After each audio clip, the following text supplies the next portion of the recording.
Federation কর্তৃক আয়োজিত শ্রম সংস্কার কমিশনের যে সুপারিশ, এই সুপারিশ বিষয়ে আজকের এই আলোচনা সভার সম্মানিত সভাপতি, উপস্থিত সরকারি এবং বেসরকারি পর্যায়ের শ্রমিক নেতৃবৃন্দ, জাতীয় নেতৃবৃন্দ, সম্মানিত টেকনাফ থেকে তেঁতুলিয়া পর্যন্ত সমস্ত এলাকা থেকে শ্রমিক প্রতিনিধি হিসাবে যারা এসেছেন, সেই সমস্ত শুধু ঢাকা রাজশাহী থেকে আসছে, আমার সাথে আসছে। তো উপস্থিত সম্মানিত শ্রমিক নেতৃবৃন্দ, ভাই এবং বোনেরা, আসসালামু আলাইকুম ওয়া রাহমাতুল্লাহি ওয়া বারাকাতুহু। অনেকে রাত্রি জেগে আশপাশ থেকে এসেছেন আমি জানি, আর দীর্ঘ 2.5 ঘন্টা 3 ঘন্টা এভাবে বসে থাকা, এই ধরনের সম্মেলন একটু বোরিং হয়ে যায়। মানুষের কল্যাণের জন্য আল্লাহ তাআলা আমাদেরকে সৃষ্টি করেছেন, মানুষের কষ্ট দেওয়ার জন্য নয়। তা আমি মনে করি আপনারা একটা কাজ করলে সবারই একটু উপকার হবে, সেটা আমি প্রস্তাব দিচ্ছি, এবং আপনাদের বাস্তবায়নের জন্য যে সুপারিশ সেটা যাতে বাস্তবায়ন হয়ে যায়। আল্লাহু আকবার বলে দাঁড়াবেন আর আলহামদুলিল্লাহ বলে বসবেন, অন্তত শরীরটা সোজা করতে পারবেন।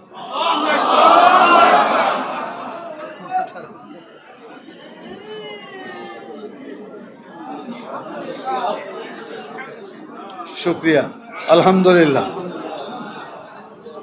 কোরআন মাজিদের একটি আয়াত দিয়ে আমার কথা শুরু করছি, যদিও আলোচনা করা ঠিক হচ্ছে না, আজান দেওয়ার পরে কোনো আলোচনা হয় না। আশেপাশে সকল মসজিদে আজান হয়ে গেছে, নামাজ হবে। এই নামাজের আগে প্রোগ্রামটা শেষ করতে পারলে খুবই ভালো হতো। ভবিষ্যতে শ্রমিক কল্যাণ ফেডারেশনের নেতৃবৃন্দের দৃষ্টি আকর্ষণ করছি, কথা কম কাজ বেশি করলেই বেশি লাভ। কথা বেশি বলা, কাজ কম হওয়া, এটা মুসলমানের লক্ষণ নয়, এবং কল্যাণেরও লক্ষণ এটা নয়।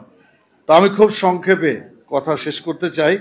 কোরআন মাজিদের সূরা হুজুরাতের একটি আয়াত, যেখানে বলা হয়েছে আইন তায়ফাতান মিনাল মুমিনিন ইকতাতালু ফাসলিহু বাইনাহুমা ফাইন বাগাত ইহদাহুমা আলাল উখরা ফাকাতিলুল লাতী তাবগী হাত্তা তাফিয়া ইলা আমরিল্লাহ ফাইন ফাআত ফাসলিহু বাইনাহুমা বিল আদলি ওয়াকশিতু ইন্নাল্লাহা ইউহিব্বুল মুকসিতিন। আয়াতটার বাংলা তর্জমাটা একটু বলে দিই। তোমাদের মধ্যে যদি দুটা দলের মধ্যে কোনো বিরোধ হয় বা কোনো সংঘর্ষ হয়, তাহলে উভয়ের মধ্যে আলাপ আলোচনার মাধ্যমে সমাধান করে দাও। একজন আরেকজন যদি সীমা লঙ্ঘন করে, তো যে সীমা লঙ্ঘন করবে তার বিরুদ্ধে তোমরা রুখে দাঁড়াও, যতক্ষণ পর্যন্ত ন্যায়ের দিকে সে ফিরে না আসে। ফাইম ফাত, যদি সে ফিরে আসে, ফাসলিহু, তাহলে তোমরা এটার সমাধান করে দাও। বাইনহুমা বিল আদলে, ইনসাফের ভিত্তিতে সমাধান করে দাও। ওয়াকশিতু ইন্নাল্লাহা ইউহিব্বুল মুকসিতিন, তবে তাদের মধ্যে যারা ইনসাফের সাথে আপস মীমাংসা করে, ন্যায় বিচার করে, নিশ্চয়ই আল্লাহ তাআলা ন্যায় বিচারকারীদেরকে ভালোবাসে। সূরা হুজুরাতের এই আয়াতটাকে সামনে রেখে আমি বলতে চাই, সারা দুনিয়া দুটা জিনিসে বিভক্ত আছে, একটা হলো মালিক পক্ষ আর একটা হলো শ্রমিক পক্ষ। মালিকের গায়ে শক্তি আছে, টাকা আছে, জোর আছে। শ্রমিকদের যারা দুর্বল, যাদের কোনো প্রভাব নাই, যাদের লেখাপড়া শিক্ষাগত যোগ্যতা সেভাবে নাই, তো স্বাভাবিকভাবেই যারা উপরের দিকে থাকে তারা নিচের লোকদের প্রতি অবিচার করে, সুবিচার তারা করতে পারে না। আল্লাহ তাআলা এই দুটা পক্ষের মধ্যেও যদি ঝগড়া বিবাদ বাঁধে, স্বার্থের দ্বন্দ্ব যদি বাঁধে, তাহলে আল্লাহ তাআলা বলছেন যে আলাপ আলোচনার মাধ্যমে তোমরা সমস্যার সমাধান করো।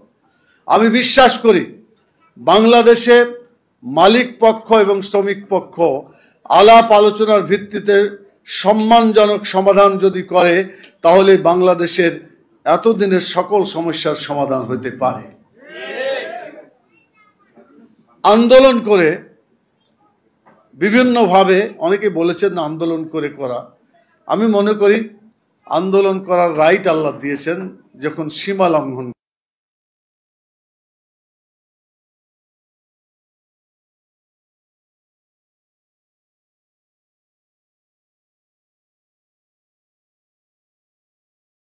তোমরা যা খাও তাকে খেতে দাও। এই মালিক কোনোদিন তাই করেছে? কোনোদিন? তোমরা যা পড়ো তাদেরকে তাই পড়তে দাও, এটা কেউ করেছে কোনোদিন? আল্লাহ তাআলা আল্লাহ রসুলের কথা যদি সত্যি মানা হতো তাহলে শ্রমিক মালিকের এই বিরোধটা থাকতো না, দেশের উৎপাদন ভালো হতো, দেশের উন্নয়ন হতো, বিদেশে আমরা আমাদের প্রোডাকশন গুলোকে বাইরে পাঠাতে পারতাম, রপ্তানি করে কোটি কোটি ডলার বা যেটাই বলেন বিদেশি অর্থ আমরা আনতে পারতাম। কিন্তু এখন পর্যন্ত যত জুলুম অত্যাচার করছে তারপরেও বাংলাদেশের সিংহভাগ অর্থনীতি এই শ্রমিকদের রক্ত ঝরা এই ঘামের মাধ্যমে অর্জিত হচ্ছে। সেজন্য সরকারকে তাদের সবচেয়ে গুরুত্ব দিতে হবে, 1 নম্বর খাত হতে হবে শ্রমিকদের ব্যাপারে। আমি অবশ্যই একটু আগে এক জায়গায় বক্তব্য রেখেছি যে শ্রমিকদের খাত তো অবশ্যই, কিন্তু শিক্ষা খাতটাকে 1 নম্বরে আনতে হবে। এই শিক্ষাটা শ্রমিকদের জন্য আসা দরকার প্রথমে, কারণ এরাই তো হালাল ভাবে কাজ করবে, এরা সত্যিকার ভাবে মানে তাদের সকল শ্রমকে নিয়োজিত করে হালাল ভাবে দেশের উৎপাদন করবে এবং জনগণের কাছে তাদের খাদ্য এগুলা পৌঁছায় দিবে, যাতে মানুষ ভালোভাবে জন্মগ্রহণ করতে পারে, ভালোভাবে খাবার খেতে পারে, ভালোভাবে চলাফেরা করতে পারে, ভালোভাবে দেশ চালাতে পারে, ভালোভাবে দেশের অর্থনীতি ঠিক করতে পারে। শ্রমিকদের তৈরি করা খাবার তারা না খেলে তারা কিছুই করতে পারবে না। অতএব অবশ্যই শ্রমিকদেরকে 1 নম্বর গুরুত্ব দিতে হবে এবং শ্রমিকদের শিক্ষা দেওয়ার ব্যাপারে আমি বলেছি। মালয়েশিয়াতে একটা শ্রমিক সম্মেলন হয়েছিল আন্তর্জাতিক, আমাদের বাংলাদেশ শ্রমিক কল্যাণ ফেডারেশনের কেন্দ্রীয় সভাপতিকে ওখানে মানে ওটা হচ্ছে শ্রমিক ইউনিভার্সিটি, এই শ্রমিক ইউনিভার্সিটির সদস্য হিসাবে মালয়েশিয়ান সরকার এটা গ্রহণ করেছে, আলহামদুলিল্লাহ। তো আমি আপনাদেরকে বেশি লম্বা কথা বলতে চাচ্ছি না। সংস্কারের ব্যাপারে যে কথাটা আমি বলতে চাই সেটা হলো যে সংস্কার সবগুলাই হয়েছে, অনেকের হয়েছে, কিন্তু যত সংস্কার হয়েছে এগুলা সংস্কারের বাস্তবায়ন যদি না হয়, অনেকে বলেছেন যদি শুধু কথাই চলে কাজে বাস্তবায়িত না হয় তাহলে দেশের কোনো পরিবর্তন কি হবে? আপনারা বলেন পরিবর্তন হবে? পরিবর্তন করার জন্য সরকারকে বিশেষ উদ্যোগ নিতে হবে। বর্তমান সরকার তো একটু দুর্বল সরকারই বলতে হবে, কারণ এটা জনগণের সমর্থন নিয়ে কোনো সরকার হয় না।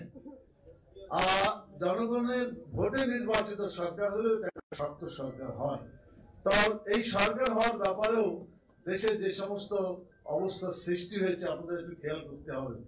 যে আপনারা দেখেন মানে এখানে তো বিরোধী দল থাকবে, বিরোধী দলের মধ্যে আবার বিরোধীরা থাকবে, এটাও স্বাভাবিক থাক, এটা কোনো খারাপ কিছু না। মানে let us agree to differ, আমরা বিরোধিতা করব কিন্তু আমাদের মধ্যে কোনো শত্রুতা থাকবে না। এটা যদি হয় এটাকে বলা হয় সহ অবস্থান। আমাদের বাংলাদেশের রাজনীতিতে সহ অবস্থান নাই। শ্রমিক সংগঠনগুলোর মধ্যে কিছুটা আছে, আজকে বোঝা যায়। আর আমাদের এখানে শ্রমিক সংগঠন যারা আছে অনেকেই আজকে এখানে যোগদান করেছে, আমি তাদেরকে ধন্যবাদ জানাই এবং তারাও আমাদেরকে অনেক সময় দাওয়াত দিয়েছেন, আমরাও গেছি, এখনো হচ্ছে। এটা যদি জাতীয় পর্যায়ে রাজনৈতিক দলগুলোর মধ্যে হতো যে let us agree to differ, এটা যদি হতো তাহলে আমার মনে হয় দেশের রাজনৈতিক অবস্থা দ্রুত সমাধান হয়ে যেতে পারত, কিন্তু এটা করা হচ্ছে না। আমি প্রধান উপদেষ্টাকে বলবো যে আসলে সরকার ভালো থাকলে জনগণ ভালো থাকে, সরকার যে অবস্থা যদি ভালো হয় শ্রমিকদের অবস্থাও ভালো হবে। মানে সব জায়গাতে সরকারের উপর অনেক কিছু নির্ভর করছে, কারণ তাদের সিদ্ধান্ত তাদের, তারা সিদ্ধান্ত যেটা দেয় সেটাই বাস্তবায়িত হয়। আমি এক্ষেত্রে বলবো যে আমাদেরকে মানে রাজনৈতিক দলগুলোকে যদি পাশাপাশি বসে সমস্যার সমাধান করে এখানে কোনো বিরোধ হয় না, কিন্তু যখন এক পেশে সিদ্ধান্ত নেয় তখনই কিন্তু বিরোধ দেখা দেয় এবং কাউকে গুরুত্ব দিল কাউকে গুরুত্ব দিল না, এমন যদি অবস্থা হয় তাহলে দেশের সমস্যার সমাধান কিন্তু হয় না। সেই জন্য আমি যেটা বলতে চাই যে একটা উদাহরণ দিই, আপনারা মনে কিছু করেন না। আমাদের পরিচালক বলছে এটা কোনো রাজনৈতিক বক্তব্য এখানে দেওয়া যাবে না। রাজনীতি ছাড়া দুনিয়ার কিছুই চলে না। রাজনীতি সবাইকে চালায়। অতএব এটা আমাদের বুঝে নিতে হবে যে রাজনীতি যদি সঠিক হয় সব নীতি ঠিক থাকবে ইনশাআল্লাহ। রাজনীতি হবে সবচেয়ে বড় রাজনীতি আল্লাহর দেওয়া নীতি। এই যে উদাহরণ অনেক আছে, সময় নাই। পথের রাজা রাজনীতি, হাঁসের রাজা রাজহাঁস ইত্যাদি অনেক কথা বলে। তো সব থেকে বড় নীতি হলো আল্লাহ তাআলার নীতি। এই আল্লাহর আইন অনুযায়ী যদি দুনিয়াটা পরিচালিত হতো কোনো সমস্যায় থাকতো না। আমাদের ইনিল হুকমু ইল্লা লিল্লাহ, হুকুম দেওয়ার মালিক কেবলমাত্র আল্লাহ, আর কেউ হতে পারে না। আলা লাহুল খালকু ওয়াল আমর, সৃষ্টি যার, আইন চলবে তার। কিন্তু তাই কি হচ্ছে? আমরা আল্লাহর আইন চালাচ্ছি না, যার ফলে আমাদের মধ্যে বিরোধ থেকেই যাচ্ছে। আমি যে উদাহরণটা দিতে যাচ্ছিলাম সেটা হলো এই যে একটা ইস্যু নিয়ে কয়েকদিন থেকে মানে একটু দেশের রাজনীতি টালমাটাল চলছে। এটাকে এভাবে করা যেত অবশ্যই যে এদিকে এক প্রান্ত ওদিকে আর এক প্রান্ত, দুই দলকে বসে একটা সমাধান তোমাদের করতে হবে, না হলে এখানে কোনো ভোটের ব্যবস্থা হবে না। উভয়কে একমত করে একটা জিনিস করা যেত, কিন্তু এক পেশে বক্তব্য দিয়ে এখনো সেটার সমাধান হলো না। আমি বলবো, আবারও বলছি, শ্রমিক এবং মালিক যেমন আলাপ আলোচনার মাধ্যমে সমাধান করে, সরকারকে এবং রাজনৈতিক দলগুলোকে বসেই এটা সমাধান করতে হবে। সেজন্য আপনাদের এখানে টিসিসি কথাটা আছে, অনেকে বোধহয় টিসিসি সম্পর্কে আইডিয়া অনেকেরই আছে, আমি মনে করি। তারপরে বলছি ট্রাইপারটাইট কনসালটেটিভ কমিটি, তিন পক্ষ মিলে একটা সমাধান করার নাম হচ্ছে টিসিসি। তো কে এক পক্ষ? একটা হলো মালিক পক্ষ, একটা হলো শ্রমিক পক্ষ, আর একটা হলো সরকার। এই তিনটা মিলে সমাধান করার জন্য টিসিসি করা হয়েছে।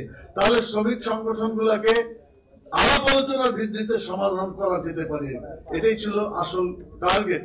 কিন্তু দুর্ভাগ্য, এটাও কিন্তু সরকার করে না অথবা করতে পারে না। জোর দিয়ে করলে আমার বিশ্বাস সব সমস্যার সমাধান। আল্লাহর কোরআনের ওই কথা যে বিরোধ থাকলে তোমরা আলাপ আলোচনার মাধ্যমে ফাসলেহু বাইনাহুমা, এটা মুখস্থ করে নেন, ফাসলেহু বাইনাহুমা, মানে তাদের মধ্যে তোমরা আলাপ আলোচনা করে সমাধান করে দাও। এটা ইসলামী নীতি, এটা ইসলামের আইন, এটা মানবতার আইন, এটা কল্যাণের আইন। সারা দুনিয়ার মানুষকে এই আলাপ আলোচনার ভিত্তিতে সমস্যার সমাধান করতে হয়। এটাই চলছে বাস্তবতা। আমি আপনাদেরকে আর একটি কথা বলি, শেষের দিকে যায়।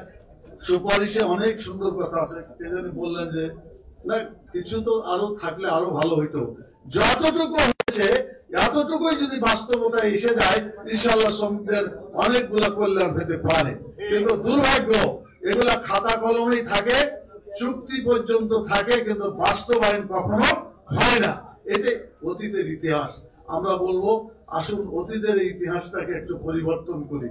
এবার যা সিদ্ধান্ত নেওয়া হচ্ছে থেকে বাস্তবে আমরা রূপদান করি, তাহলেই সমস্যার সমাধান হবে। প্রিয় ভাই এবং বোনেরা, আমি শেষ কথা বলতে চাই, বাংলাদেশ জামাত ইসলামী, আমি এই জন্য বলছি নামটা, আমার পরিচয় বাংলাদেশ জামাত ইসলামী ছাড়া এখন আর কিছু নাই। আগে ছিল শ্রমিক কল্যাণ ফেডারেশন। আমি বলতে চাচ্ছি যে আমরা যদি এই দেশটাকে ভালো করতে চাই, তাহলে তিনটা কাজ অবশ্যই করতে হবে। একটা হলো, আমাকে যে যিনি সৃষ্টি করেছেন আল্লাহ তাআলা, এবং তার কাছে আমাদেরকে ফিরে যেতে হবে। ইন্না লিল্লাহি ওয়া ইন্না ইলাইহি রাজিউন, নিশ্চয় আমরা আল্লাহর জন্য এবং আল্লাহর কাছে ফিরে যেতে হবে। আমাদের এই সাংবাদিক বন্ধুদেরকে ফিরে যেতে হবে, আমাদের শ্রমিক নেতৃবৃন্দ তাদেরকে ফিরে যেতে হবে, সরকার এবং উপদেষ্টায় যারা আছে সবাইকে ফিরে যেতে হবে আল্লাহর কাছে। সবাই কিন্তু আল্লাহ তাআলার গোলাম। আল্লাহর গোলাম হিসেবে যদি আল্লাহকে আমরা মালিক হিসেবে মেনে নিই, আমরা গোলাম হিসেবে আল্লাহর যদি আমরা দায়িত্ব পালন করি, তার দাসত্ব করি, এটা মেনে চলি, দুনিয়ার সকল জায়গায় আমাদের শান্তি প্রতিষ্ঠিত হয়ে যাবে ইনশাআল্লাহ। এই চিন্তায় আকীদা সকল লোকের থাকা দরকার। যদি কারো না থাকে, আজকে আমার এই আলোচনার মাধ্যমে অনলাইনের জগতে সারা দুনিয়ায় এগুলো চলে যায়। আমি সারা দুনিয়াবাসীকে বলতে চাই, আইন কেবলমাত্র আল্লাহ তাআলার মানতে হবে। এটা মানলেই সুখ এবং শান্তি ফিরে আসবে। এটা যদি কেউ না মানে, ও যত ভালো আইনি তৈরি করুক না কেন, তার জীবনে শান্তি প্রতিষ্ঠা হবে না। সেই জন্য আজকে শ্রমিক কল্যাণ ফেডারেশনের এবং বিশেষ করে আজকে শ্রম সংস্কার কমিশনের যে সুপারিশ, এই সুপারিশগুলোকে বাস্তবায়নের জন্য আপনাদেরকে ডেকে এনেছেন। আমি দ্বিতীয় যে দায়িত্বটা আপনাদেরকে বলতে চাচ্ছি সেটা হলো যে আপনারা ঐক্যবদ্ধ হন। আমাদের একজন নারী নেত্রী খুব সুন্দর করে বলেছেন যে ঐক্য ছাড়া কোনো জিনিস আদায় করা যায় না। আপনারা বিভিন্ন সংগঠনে ভাগ হয়ে থাকেন, কোনো অসুবিধা নাই, কিন্তু আমাদের কমন ইন্টারেস্টে আমরা এক থাকবো। যদি আমরা ইউনাইটেড হতে পারি, আমাদের স্ট্রেংথ ফিরে আসবে। ইংরেজিতে কথা আছে, united we strong, divided we fall. আমরা যদি ঐক্যবদ্ধ হতে পারি, শক্তিশালী হতে পারবো, আর যদি ঐক্যবদ্ধ না হতে পারি, আমাদের পতন হয়ে যাবে। তো সম্মানিত ভাই এবং বোনেরা, তৃতীয় যে কথাটা বলে আমি শেষ করতে চাই সেটি হলো, দেখেন, আমি কয়েকটা দেশে সফর করার সুযোগ হয়েছে। আমি সেখানে দেখেছি যে শ্রমিক এবং মালিকের ব্যাপারে আমাদের দেশে যেটা হয় ওখানে এইভাবে হয় না। আমাদের এখানে জ্বালাও পোড়ার রাজনীতি আমরা দেখি। একটা ফ্যাক্টরিকে যদি আগুন দিয়ে ধ্বংস করে দেওয়া হয়, আপনি বলেন ফ্যাক্টরির মালিক তো শেষ হবেই, কিন্তু আমি যে চাকরি করছিলাম যে এই ফ্যাক্টরিতে, আমার চাকরিটা কি থাকলো? ওদের তো টাকা জমা আছে, ফ্যাক্টরি আবার হয়তো তারা করতে পারবে, আমার তো কিছু নাই, আমি আগামীকালকে খেতে পারবো কিনা। শ্রমিকদের বিবেচনা করতে হবে, ধ্বংসাত্মক কোনো কাজে আমাদেরকে জড়িয়ে পড়া উচিত না। এটা বিধ্বংসী, এটা দেশকে ধ্বংস করে, নিজেকে ধ্বংস করে, গোটা জাতিকে পর্যদস্ত করে। সেই জন্য ভাঙচুর, জ্বালাও পোড়ার যে আন্দোলন, বিশেষ করে বামপন্থী আন্দোলন থেকে এসেছে, এইটা যাতে আর সামনে যাতে না হয়, আমাদেরকে শক্তভাবে অবস্থান নিতে হবে। আপনি পারবেন ইনশাআল্লাহ? এই গঠনমূলক যদি আপনারা শ্রম আন্দোলন গড়ে তুলতে পারেন, বাংলাদেশ অনেক দূরে এগিয়ে যাবে এবং আল্লাহ তাআলা আমাদের প্রতি সুখ এবং শান্তি যেটা দিতে চেয়েছেন সেটা প্রতিষ্ঠিত হবে। আরেকটি কাজ আপনাদের করতে হবে, সেটা হলো লেখাপড়ার ব্যাপারটা। একটা তো আছে বাংলা, ইংরেজি, অঙ্ক পড়বেনি, কিন্তু যে আল্লাহ আমাদেরকে দুনিয়াতে ভালো থাকার জন্য একটা কিতাব দিয়েছেন, সেই কিতাবের নাম কি? এই আল কোরআনের অর্থ সহ যদি আমরা পড়ি, তাহলে কিন্তু আমাদের সবকিছু জানা হয়ে যাবে। দুনিয়াকে ভালোভাবে নিয়ন্ত্রণ করা এবং আখিরাতে আমাদের জীবনটাকে সুখময় করা একমাত্র পদ্ধতি হচ্ছে কোরআনকে জানতে হবে, কোরআনকে বুঝতে হবে, কোরআনের আইনকে আমাদের ব্যক্তি জীবন, পরিবার জীবন, সমাজ জীবনের সকল স্তরে কোরআনের আইনকে বিজয়ী করতে হবে, বাস্তবায়িত করতে হবে। যদি এটা আমরা করতে পারি, আমাদের সকল প্রকার সমস্যার সমাধান হবে। আগে একটা স্লোগান ছিল যে ভাত, কাপড়, বাসস্থান, ইসলাম দিবে। এটা কিন্তু এখন বলেন, এখন কি বলে? এখন অনেকদিন ভুলে গেছে। ভাত, কাপড়, বাসস্থান, ইসলাম দিবে সমাধান। এটা সত্যিকার কথা। মানে ভাতের মালিক আল্লাহ, কাপড় যে দিবে, যে তুলা থেকে তৈরি হয়, এই উপাদান সব আল্লাহর কাছে।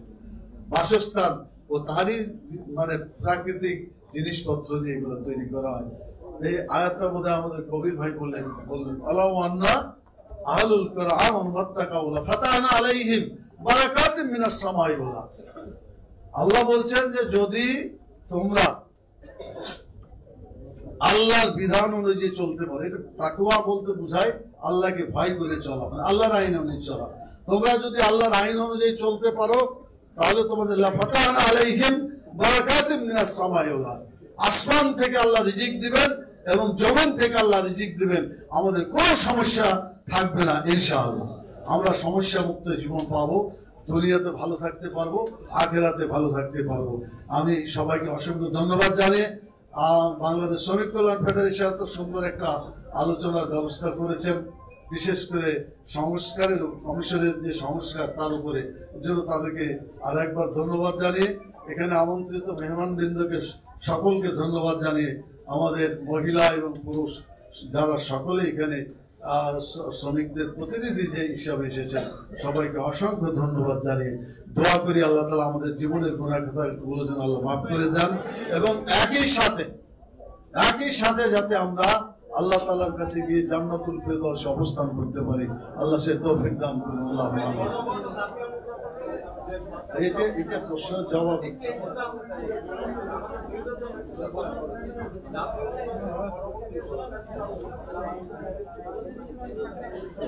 আমরা তো বললাম একটু কথায় একটু ইঙ্গিত পাইছিলাম, আমরা চাই আলাপ আলোচনার ভিত্তিতে সমাধান করতে হবে।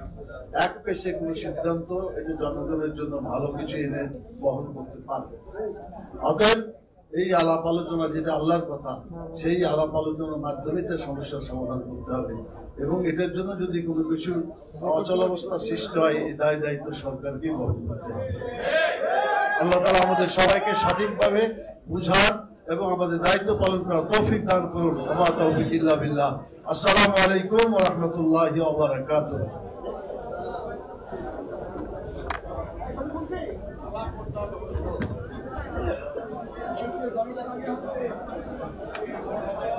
ধন্যবাদ জানাচ্ছি আমাদের সম্মানিত প্রধান অতিথিকে গুরুত্বপূর্ণ কথা বলার জন্য। আমাদের ডেলিগেট দ্বারা সবাই বসবেন, আমাদের ঘোষণা আগ পর্যন্ত আপনারা বের হবেন না।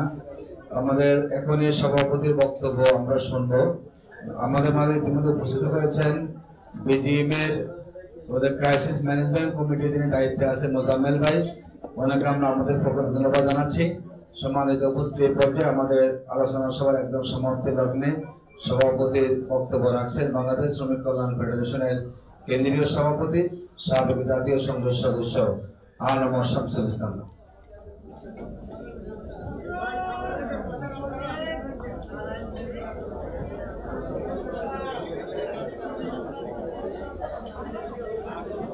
আলহামদুলিল্লাহ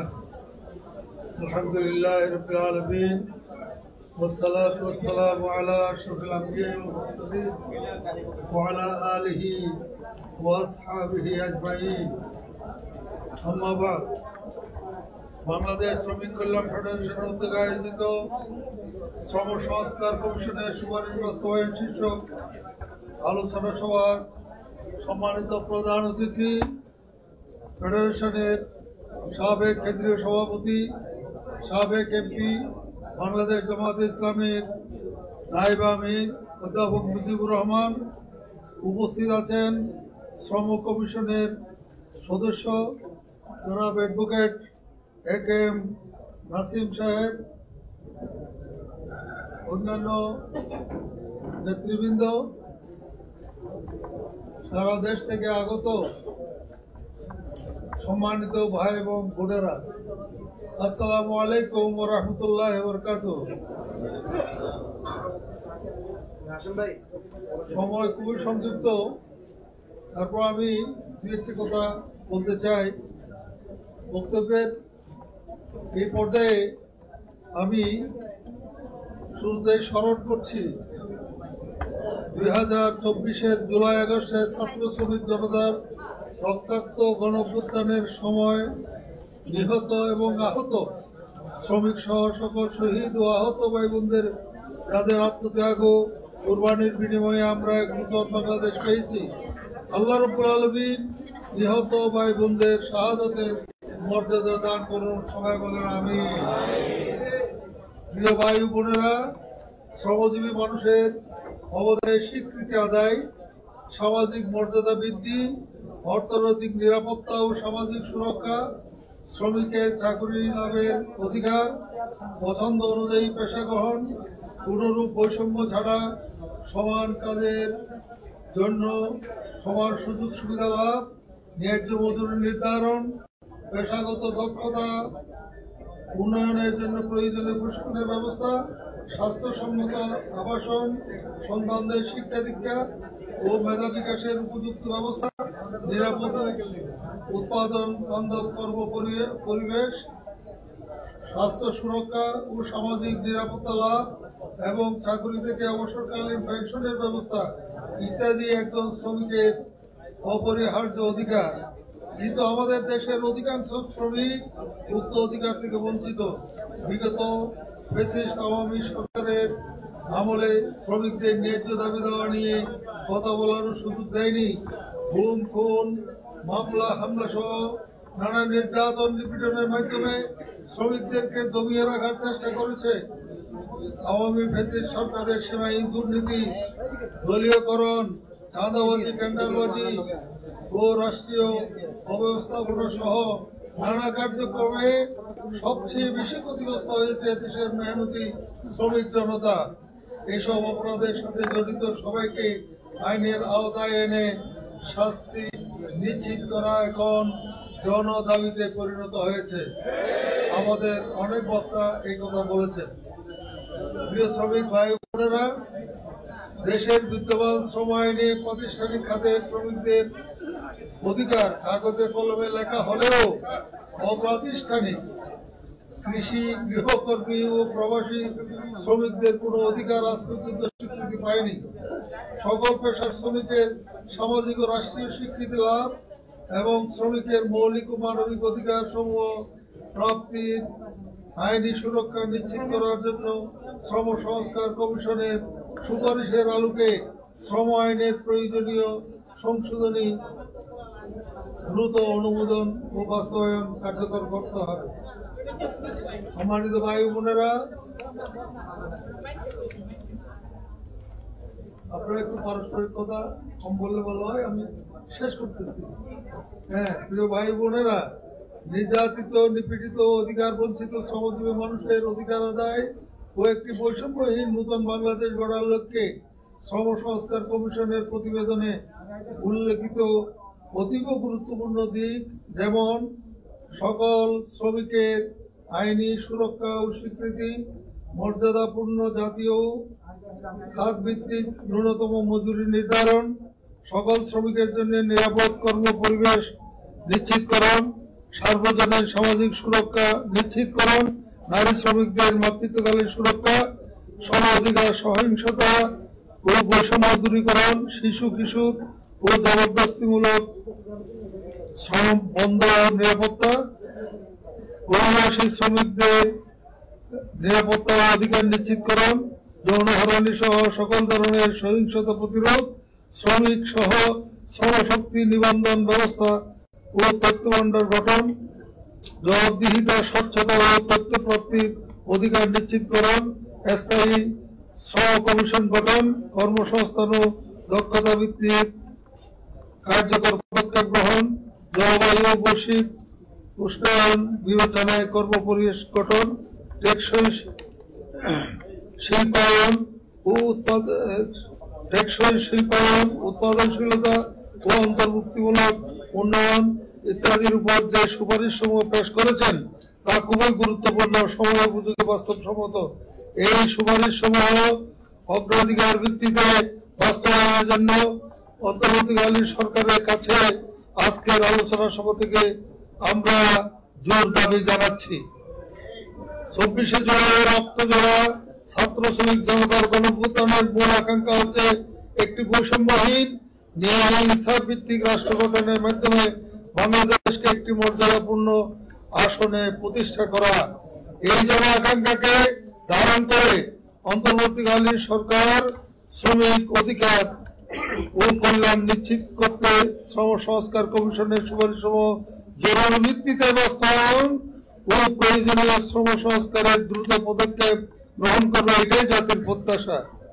সম্মানিত ভাই বোনেরা, ন্যায় ইনসাফের ভিত্তিতে দেশের শ্রমনীতিকে ঢেলে সাজানো, জবাবদিহিতাপূর্ণ প্রশাসন, ন্যায় সুবিচার নিশ্চিতকরণ এবং শ্রমিক অঙ্গনে অসৎ, দুর্নীতিবাজ, আল্লাহদ্রোহী নেতৃত্বের মূল উৎপাটন করে সৎ, দক্ষ, শ্রমিক স্বার্থ রক্ষাকারী ও আল্লাহর নূতন ধারার নেতৃত্ব প্রতিষ্ঠা, মালিক শ্রমিক পারস্পরিক আস্থার সম্পর্ক স্থাপন, অধিক উৎপাদনের পরিবেশ সৃষ্টি, মেহনতি শ্রমিক জনতার অধিকার আদায়ের মাধ্যমে একটি বৈষম্যহীন নূতন বাংলাদেশ গড়ার ক্ষেত্রে শ্রমিক মালিক সহ দেশের সকল জনগণকে সম্মিলিত ভূমিকা রাখার আহ্বান জানাচ্ছি। আজকে আমাদের আলোচক বৃন্দ, আমাদের ভাই বোনেরা যে সুন্দর সুন্দর আলোচনা করেছেন, সবগুলো আমরা ভালো করেই ধারণ করেছি এবং আমরা এটাকে সামনে রেখে সামনে এগিয়ে যাব।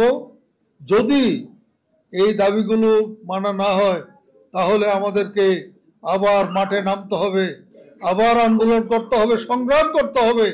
আন্দোলন সংগ্রাম করে আমরা আমাদের দাবি আদায় করে ছাড়বো, বাংলাদেশকে একটি নতুন বাংলাদেশে পরিণত করবো ইনশাআল্লাহ। আপনারা অনেক কষ্ট করে এসেছেন এবং ধৈর্যের সাথে আপনারা সকলের বক্তব্য শুনেছেন। এই জন্যে আপনাদের সকলকে বাংলাদেশ শ্রমিক কল্যাণ ফেডারেশনের পক্ষ থেকে ধন্যবাদ এবং মোবারকবাদ জানিয়ে আজকের প্রোগ্রাম আমরা এখানেই শেষ করছি। আমা তৌফিক ইল্লা বিল্লাহ। আসসালামু আলাইকুম ওয়া রাহমাতুল্লাহি ওয়া বারাকাতুহু। আপনাদের খাবারের ব্যবস্থা আছে, একসাথে আমরা নামাজ পড়বো, নামাজের ব্যবস্থা আছে। সবাইকে ধন্যবাদ। আসসালামু আলাইকুম ওয়া রাহমাতুল্লাহি ওয়া বারাকাতুহু। বিশেষ করে আমাদের বোনেরা যে কষ্ট করে এসেছেন, এই জন্যে বোনদেরকে স্পেশাল